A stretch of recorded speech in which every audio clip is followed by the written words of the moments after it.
CPN news కి స్వాగతం. నా భర్తను ఆస్తి కోసమే అయిన వాళ్ళంతా కలిసి అన్యాయంగా చంపారు. నా భర్త దత్తకుమారుడని, ఆస్తికి వారసుడని చెప్పారు. పెళ్లైన నాటి నుండే అత్తమామలు బాధలు పెడుతున్నారు. నన్ను, నా కుటుంబాన్ని కాకినాడ నుండి రౌడీలను తీసుకొచ్చి బెదిరిస్తున్నారు. ప్రాణరక్షణ కోరుతూ కాకినాడ ఎస్పీకి వినతి పత్రం ఇచ్చిన బాధితురాలు. TG news Kakinada. నా భర్త దత్తత కుమారుడని, ఆస్తికి వారసుడని నా పెళ్లైనప్పటి నుండి కూడా బాధలు పెడుతూ నా మామగారైన కోట శంకర్రావు, నా అత్తగారైన కాంతం, నా ఆడపడుచు వాసంశెట్టి వాగ్యాదేవి, వాసంశెట్టి శ్రీనివాస్, నా చిన్న ఆడపడుచు పిల్లి శశిత, పిల్లి దుర్గారావు, ఆ ఆరుగురు కావాలనే నా భర్తను చంపేశారు. నన్ను, నా కుటుంబాన్ని కాకినాడ నుండి రౌడీలను పంపి చంపేస్తామని బెదిరిస్తున్నారు. నా తండ్రి గ్రామమైన తుని నియోజకవర్గం, తుని రూరల్ మండలం, టి వెంకటపురం గ్రామం. నా తండ్రి పేరు పెంకే చిట్టిబాబు.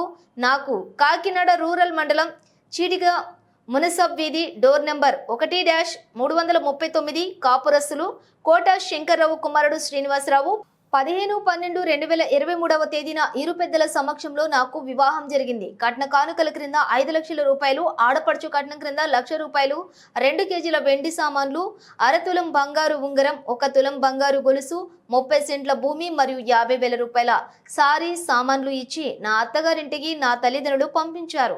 వివాహం తర్వాత మేము చాలా అన్యోన్యంగా జీవనం సాగించేవారం. వివాహ అనంతరం కొంతకాలం తర్వాత నా భర్త కోట శంకర్రావు సొంత కుమారుడు కాదని, దత్తత కుమారుడని మాకు తెలిసింది. నా భర్తను దత్తత తీసుకున్నాక నా అత్తగారికి 2 ఆడపిల్లలు జన్మించారు. వాగ్యదేవి, శశిత, 2 అమ్మాయిలు పుట్టారని, పుట్టినప్పటి నుండి నా భర్తను సరిగా పట్టించుకునేవారు కాదని తెలిసింది.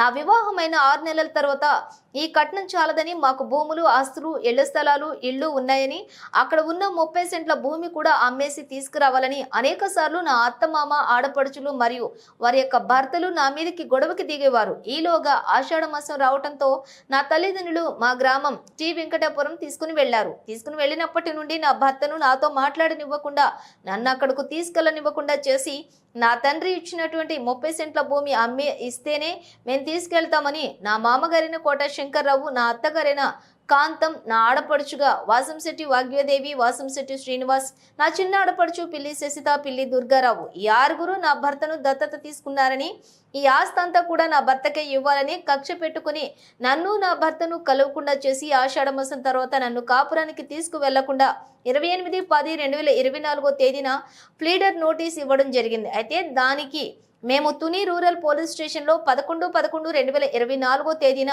కాపురానికి తీసుకువెళ్లడం లేదని ఫిర్యాదు ఇవ్వటం జరిగింది.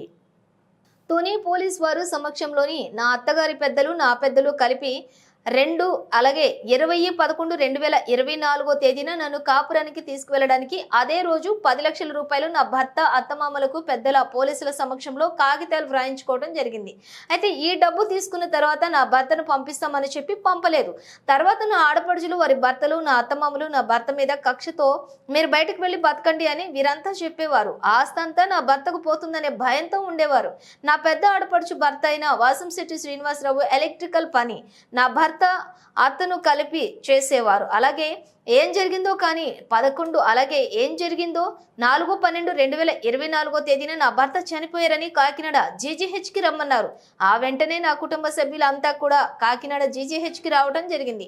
పోస్టుమార్టం రిపోర్ట్లో నా సంతకం పెట్టించుకుని నా భర్తకు పోస్టుమార్టం చేసి మిగిలిన కార్యక్రమాలు జరిపించారు. 27/12/2024 తేదీన నా తల్లిదండ్రులు నా పెద్దల సమక్షంలో నా అత్తవారింట్లో దింపడం జరిగింది. నా తల్లిదండ్రులు నా పెద్దల ఎదురుగా నా ఆడపడుచు ఇక్కడ గాని నువ్వు ఉన్నావంటే చంపేస్తామని తిట్టడంతో నా తల్లిదండ్రులు, నేను భయపడి మా ఇంటికి వెళ్ళిపోవడం జరిగింది. నాకు వివాహం అయ్యి సంవత్సరం తిరగకుండానే నా అత్తమామలు, ఆడపడుచులు మరియు ఆడపడుచుల భర్తలు నా భర్తను కావాలనే చంపేశారు. అలాగే నన్ను కూడా చంపేస్తామని బెదిరిస్తున్నారు. అలాగే నిన్ను, నీ కుటుంబాన్ని కాకినాడ నుండి రౌడీలను పంపి చంపేస్తామని బెదిరిస్తున్నారు. ఈ ఆస్తికి వారసుడు అవ్వడం వల్లే నా భర్తను కావాలనే చంపేశారు. నన్ను కూడా చంపేయడానికి సిద్ధమవుతున్నారు. దీనిపై పూర్తి విచారణ జరిపించి నా కుటుంబానికి, నా అత్తగారి కుటుంబం నుండి ప్రాణరక్షణ కల్పించాలని కోరుతున్నారు. మీకు జరిగింది ఈ అన్యాయం జరిగేటప్పుడు నీ భర్త ఎందుకు చనిపోయాడు? నా భర్త మేము కొన్ని రోజులు ఉన్నామండి. ఆషాఢం దాకా మా అత్తగారు ఇంటికి ఆషాఢానికి ఆషాఢానికి మా నాన్నగారు వచ్చి తీసుకెళ్ళారండి. మీ నాన్నగారు వచ్చి తీసుకెళ్ళారు.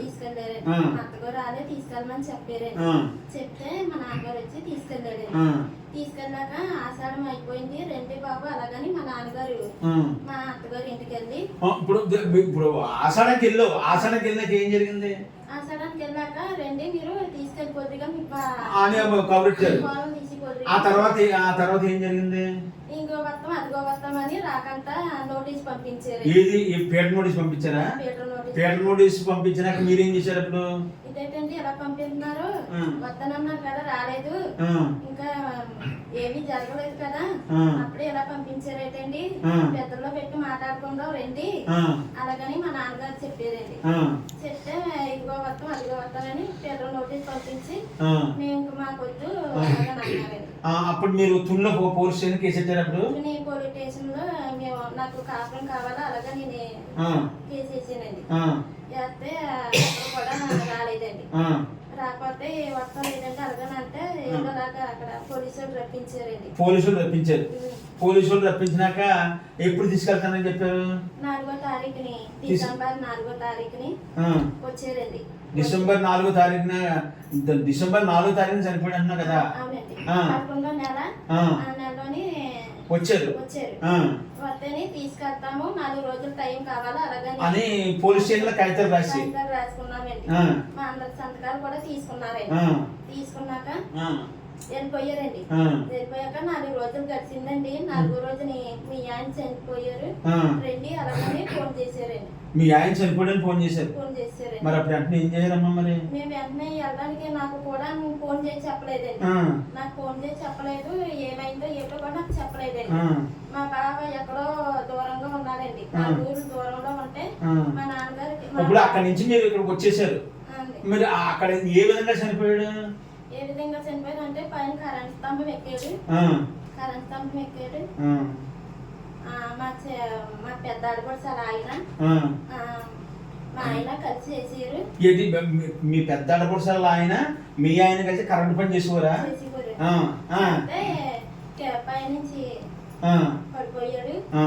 అలాగని నాకు చెప్పారండి. ఏకైక కుమారుడు చేశారు. ఈలోగా అక్కడ ఆ ఊళ్ళో అందరూ ఉంటారు. మరి ఆస్తులు ఏమైనా ఉన్నాయా దత్తపుత్రుడు అంటే? ఉన్నాయండి. ఏమాత్రం ఉందండి? 4 ఎకరాల భూములు కొండవరం ఉందండి.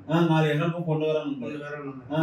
ఇక్కడేమో 3 ఇళ్ళు ఉన్నాయండి. 3 ఇళ్ళు ఉన్నాయి. ఒకటేమో 2 అంతస్తుల డాబా అండి. ఇప్పుడు 3 ఇళ్ళు ఉన్నాయి, 4 ఎకరాల భూమి ఉంది. అవునండి. మరి ఇవన్నీ చేసి నువ్వు కట్నం ఎంత ఇచ్చావు? నేను 30 సెంట్లు భూమి ఇచ్చానండి. 30 సెంట్లు భూమి ఇచ్చావు. 5 లక్షలు ఇచ్చానండి. 5 లక్షలు క్యాష్ ఇచ్చావు. ఆడపిల్లలకేమో 1 లక్ష రూపాయలు ఇచ్చాను. ఆడబోడ్స్ కట్నం ఇచ్చావు. ఎత్తడేమో 10 కేజీలు పెట్టామండి. ఆ. 2 కేజీలేమో ఎండి సామానం పెట్టామండి. 2 కేజీలు ఎన్ని సామాన్లు పెట్టావు? నీకెంతమంది పిల్లలు? నాకు ముగ్గురండి. ముగ్గురు. పెద్ద అమ్మాయి? 2వ అమ్మాయి. ఈవిడ 2వ అమ్మాయి. అయితే ఇప్పుడు మీ అల్లుడిని నువ్వు చంపేశారంటున్నావు కదా, ఎవరైనా సరే పోనీ ఆస్తి మీకు తక్కువ ఇస్తాం లేకపోతే లేదు అని చెప్తారు, కానీ మీరు ఎలా చంపుతారు? ఎలా చంపుతారంటే అండి, ఇతను ఉంటే మట్టుకి మామూలుగా ఆస్తి పట్టుకెళ్ళిపోయేలా ఉన్నాడు. ఇతనికే సింధిలో ఉంది, ఇతనికే సింధిలో ఉంది, ఇతను పంచిపెట్టేయాలా శిక్షాకం పట్టుకుపోతాడని చెప్పేసి ఆడపడుచు మొగుళ్ళు ఏ ఊరు వెళ్తాయి? ఒక అతను అక్కడేనండి. ఇప్పుడు అలాగే ఆడపడుచులు మీ వీళ్ళ అత్తగారు మామగారు అందరు కలిపి చేశారంట. మొత్తం కలిపి అంతా అగత్యానికి ఎలా పాల్పడతారండి? ఏముందండి, కుట్ర పన్నారండి. కుట్ర పని ఇలా చేశారండి. ఇంకా న్యాయం ఇప్పుడు అలాగేదండి. ఇప్పుడు 4వ తారీఖున చనిపోయాడు. 4వ తారీఖున చనిపోయేదాకా మరి కూతురు చిన్నదనానికి ఎంత కేకెళ్ళినప్పుడు అందరు పెద్దలని మాలటోళ్ళు అందరూ కేకేసి ఇలా మాకు అన్యాయం జరిగిందని అన్నారు కదా. ఏదండి కేకేస్తారు చెప్తారు అనుకున్నాం. ఆ యారు చెప్పలేదని చనిపోయినాడు. ఏదో చేసారు, ఎవరికో దూరంగా ఉన్న వాళ్ళకి తెలుసుకుని వెళ్ళాం.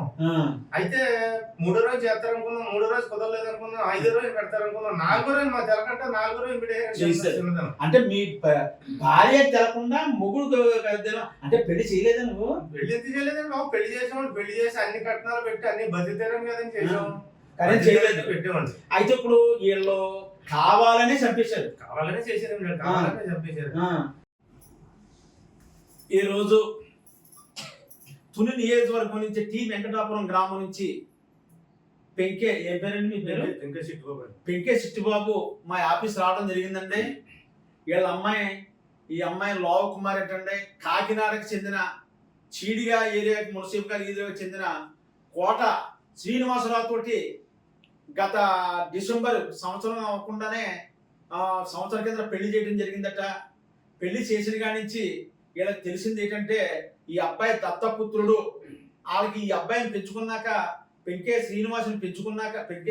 కోట శ్రీనివాసుని పెంచుకున్నాక మరి ఆ తల్లిదండ్రులకు ఒక 2 ఆడపిల్లలు పుట్టడం, ఇతను కొద్ది ఆస్తి ఉండడం, 4 ఎకరాల భూమి కొండారులో ఉండడం, ఓ 3 ఇల్లులు ఏమో ఇంద్రపాలెంలో ఉండడం, ఈ ఆస్తి 2 ఆడపిల్లలకి చెందేలా ఉండాలని ఒక కపట ప్రేమతోటి పెళ్లి చేశారండి. పెళ్లి చేయకపోతే అలా ఉదయం నలుగురు తిడతారని పెళ్లి చేసి కావాలని మొత్తం 2 బామ్మద్దులు, 2 ఆడపడుచులు, అత్తగారు, మాంగారు ఈ ఆస్తి ఎక్కడైతే బయట పోతుందో తన కడుపును పుట్టినోడికే ఆస్తి చెందాలని వాళ్ళు మొత్తం అత్తగారు, మాంగారు, అల్లుళ్ళు, కూతుళ్ళు ఏకమై నా అల్లుడిని చంపేశారండి. మా అల్లుడు పెద్ద బామ్మద్ది ఇద్దరు కలిపి కరెంటు పని చేస్తారు. మా పెద్ద బామ్మద్ది మా అల్లుడు కరెంట్ తమ్ము ఎక్కినాక కరెంట్ ఇటు చంపేశారు. ఆ విధంగా చేసి చంపేశారు. కనీసం నా అల్లుడు చనిపోనాక నా కూతుర్ని పక్కన కూడా నిలబడలేదు. చిన్నదినం కేకేయలేదు, పెద్ద కార్యాన్ని కేకేయలేదు. కనీసం నెల అయింది, ఏం చేద్దామని కూడా సభ్య సమాజంలో భర్త చనిపోతే భార్యకి హక్కు ఉంటుంది. ఎవడే భార్యకి ఆ హక్కులు లేకుండా సభ్య సమాజంలో ఈ విధంగా జరుగుతుందంటే ఏ విధంగా చెప్పాలి బయటికి? ఈ విధమైన టార్చర్ పెట్టి ఈ కుటుంబాన్ని, అమ్మాయిని చాలా చిత్రహింసలకు గురి చేశారని ఈ రోజు తల్లి, తండ్రి, పాప, తండ్రి కూడా ఆవేదన చెందారు. కాబట్టి ఖచ్చితంగా ఈ కుటుంబానికి మేము ఎన్నిదనిగా నిలబడి న్యాయం జరిగే వరకు పోరాటం చేస్తామని మీడియా ద్వారా తెలియజేస్తున్నానండి. నా పేరు పెద్దించేటి వెంకటేశ్వరరావు సార్.